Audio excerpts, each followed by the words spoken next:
Alright, so in this tutorial, I'm going to show you the best way on how you can fix application was unable to start.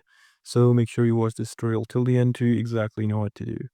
So it's very easy. I'll show you two methods on how you can fix it. First up, just simply press Windows plus R key on your Windows PC and you just got to type in msconfig and open it up. Once you open it up, your system configuration will be opened up. Just got to go ahead and press on service. And what you need to do is just simply press on hide all Microsoft services. So I'm not in that problem, but if you want to hide them all, just simply press on that and then apply and then okay. Now, once this is done, it will ask your PC to get rebooted. Just reboot it and, restart and you'll be back. After that, you just got to press Windows plus R again. And right over here, you got to type in regedit and press OK. And you're gonna open registry edit.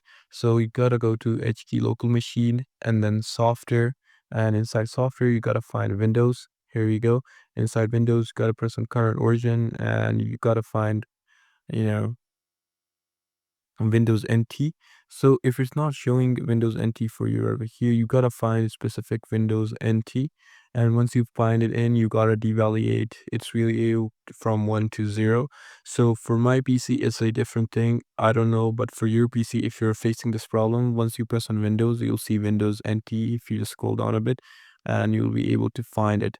So yeah, once doing it and devaluating the value, you'll be good and your application will be able to start. So yeah, this is it. I hope this will actually help you out. I'll see you soon.